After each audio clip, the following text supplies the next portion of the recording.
students participate in all mainstream classes and have separate pull-out services for social skills and those types of things. And so we have a student here today who participates in that program, and he has for many years, and he's one of our great success stories, set to graduate this year. So I'll let him tell his story in his own words. Nicholas Lambert.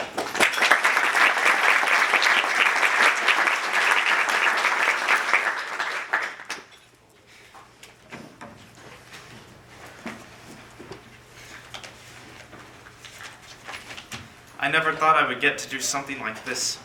Thank you, Dr. Wendy Geely, for nominating me, and thank you to the Special Education Local Planning Area for giving me this honor. Once upon a time, there lived a little boy with a penchant for acting. This penchant for acting landed him so many roles. He was the class clown, the know-it-all, the teacher's pet, and the outcast. He wanted to be an actor and was already famous in his own right. The entire school knew the boy. But his acting out in class got him in trouble far too often. Instead of reporting conflicts, he took matters into his own hands. Nevertheless, the teachers did not hate this boy because they believed in him. They knew that he was not defective, but simply extraordinary. You guessed it, that boy was me. 1 decade ago, I was diagnosed with a high-functioning form of autism called Asperger's syndrome. What that means is that I am half autistic and half normal.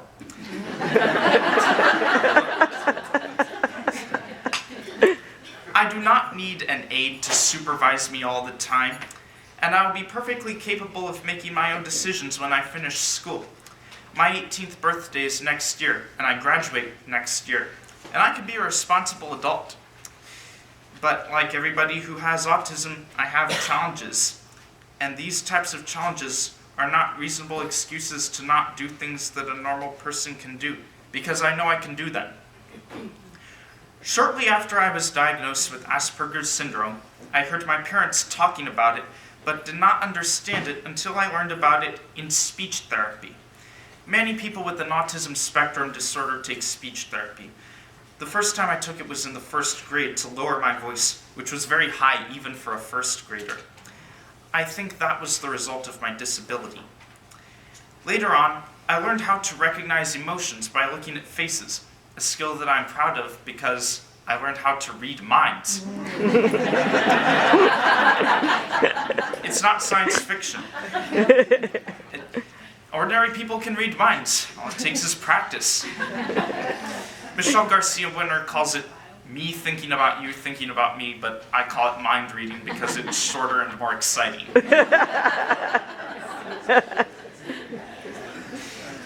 Most of us with autism have special talents that we practice. Throughout my life, I have met several people who share my condition, and they all have a special field of interest on which they prefer to focus. There are 4 students in my magnet program who are each in different ensembles of the music program at Concord High School, and I'm one of them. One of them plays trumpet in symphonic band, one plays violin in orchestra, and one plays piano in jazz ensemble with me. I play saxophone. Other fellow classmates of mine enjoy theater. 4 magnet students have been in at least one theatrical production at Concord High School, and I'm one of them. The magnet class, which is made up of mostly boys, contains many Boy Scouts, and I'm one of them.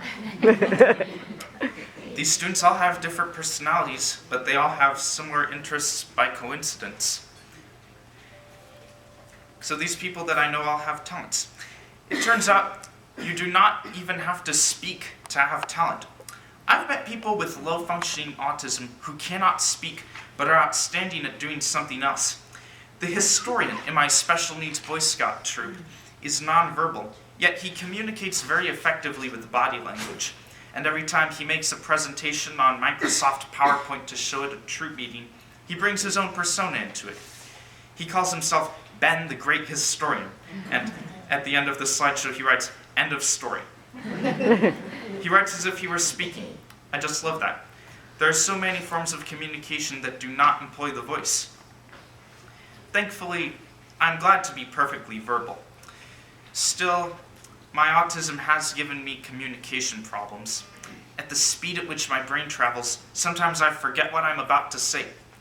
I hate it when the wrong thing slips out of my mouth because I was thinking about it while I was talking. Or when I do the wrong thing because I was thinking about too many things at once, or that was the first thing that came to mind.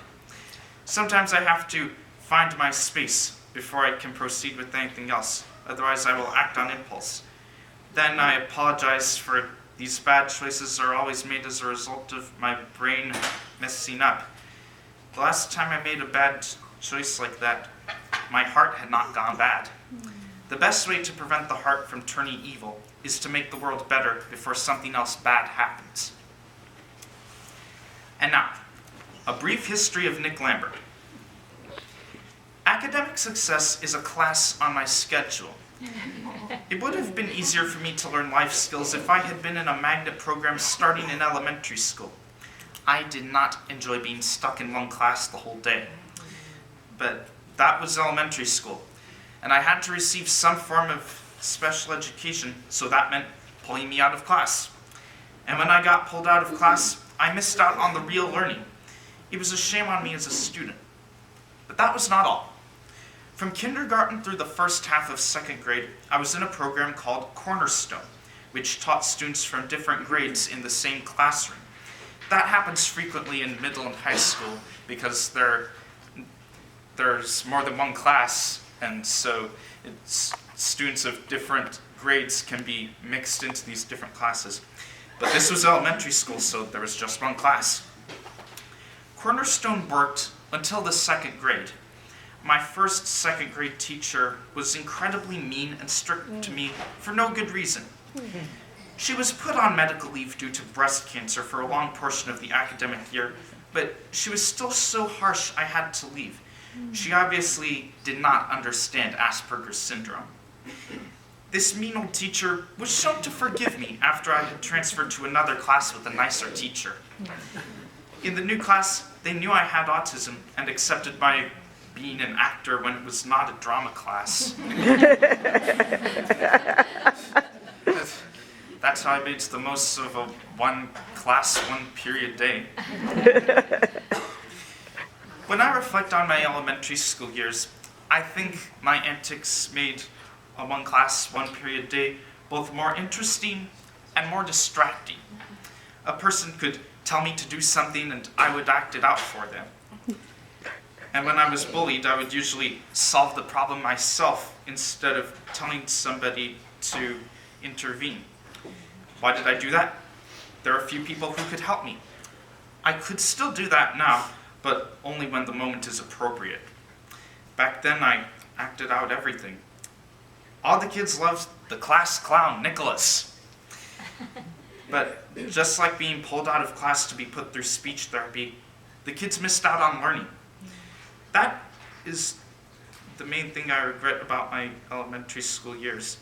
And every time I took matters into my own hands, I got in trouble. Then again, I was still unaware of my learning disability. Now I am. After elementary school came middle school. I had 7 classes and 7 periods per day. Not being in one class the whole day gave me a feeling of freedom that was largely missing from elementary school. One of those classes was social skills, run by the Spectrum Center, which today is no longer there. The teachers and aides who taught that class earned my respect, and I earned their respect. They knew how I was feeling, for they were all too familiar with people who learn and think like me. They understood why I had various interests that were not very typical of middle schoolers. No matter what I did, they saw the good in me. The Spectrum teachers, my parents, and I all decided that I should be mainstreamed into more general education classes, unlike other special education students who could not handle them. Over time, I had proven I could survive in the real world. And by the 8th grade, all of my classes except social skills were general education. None of the general education teachers hated me. Although they did see my flaws, they saw that my attributes outnumbered my problems. I never had to serve detention, not because of bias toward me, but because I behaved well. Receiving special recognition does not make one the teacher's pet.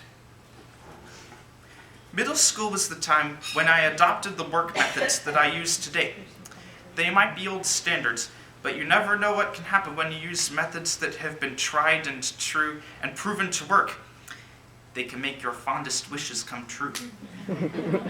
Shall I tell you about my proudest academic achievement in middle school? Yes. Okay. It happened.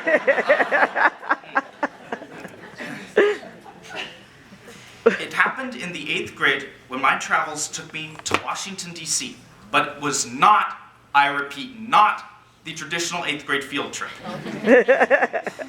My English teacher, who led the trip and knew me very well, recommended that I not go on it because it would be way too hectic. No, it was far more honorable than that. I won the Contra Costa County Spelling Bee and was sent to Washington for the National Spelling Bee in 2012.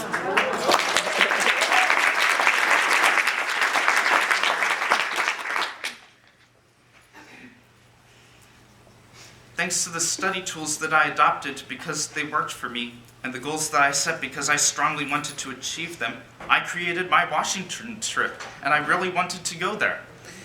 You have a higher chance of getting your wish if you work for it rather than simply wishing for it.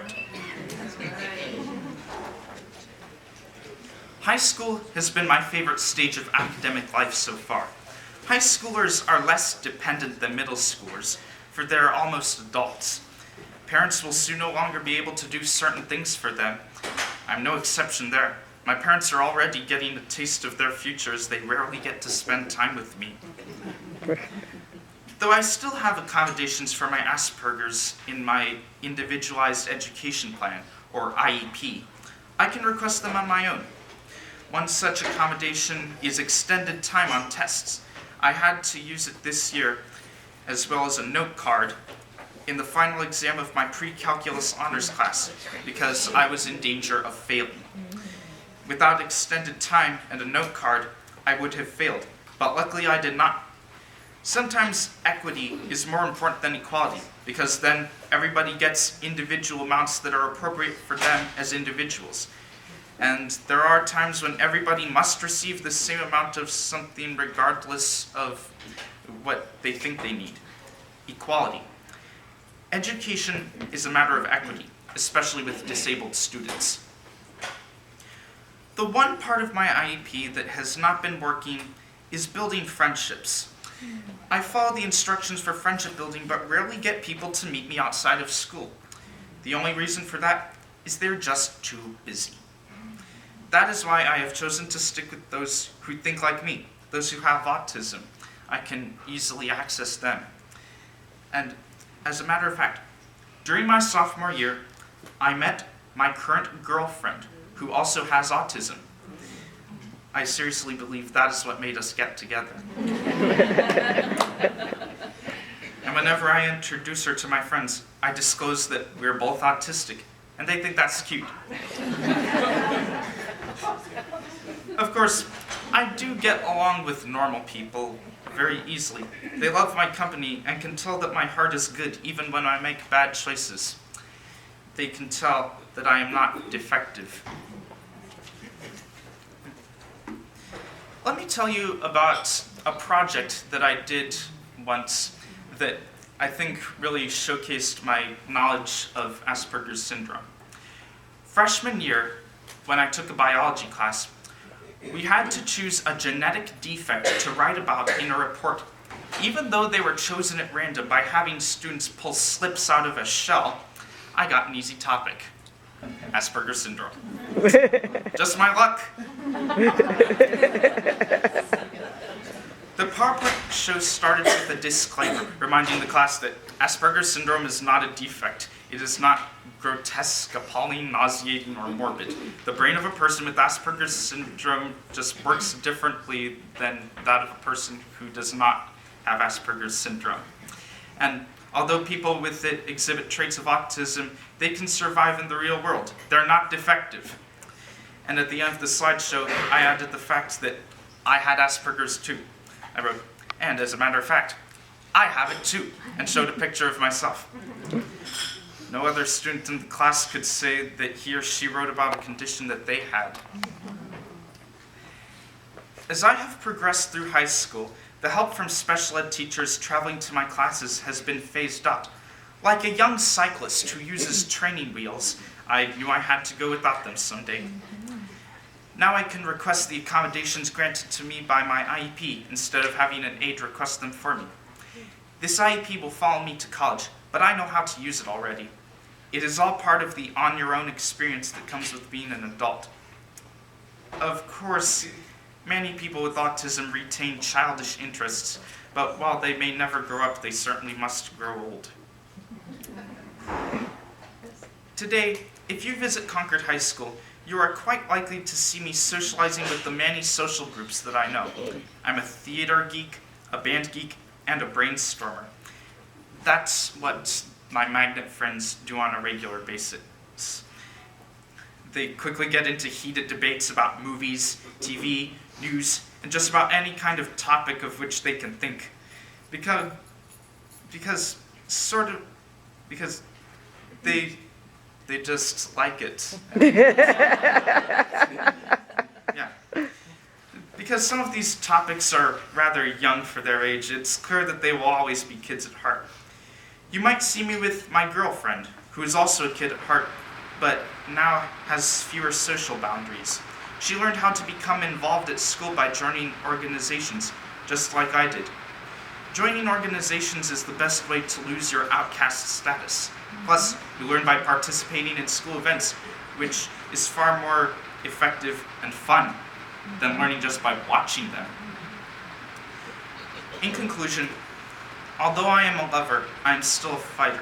All students with learning disabilities fight for academic success. They try harder than anybody else to learn. But the challenges that we face in our everyday life do not mean that we cannot do normal things. Every day, we fight a battle to become more like adults and turn more responsible. Of course, there are some kids in special ed who will never survive in the real world, which is very sad. But I'm thankful that I'm not one of them.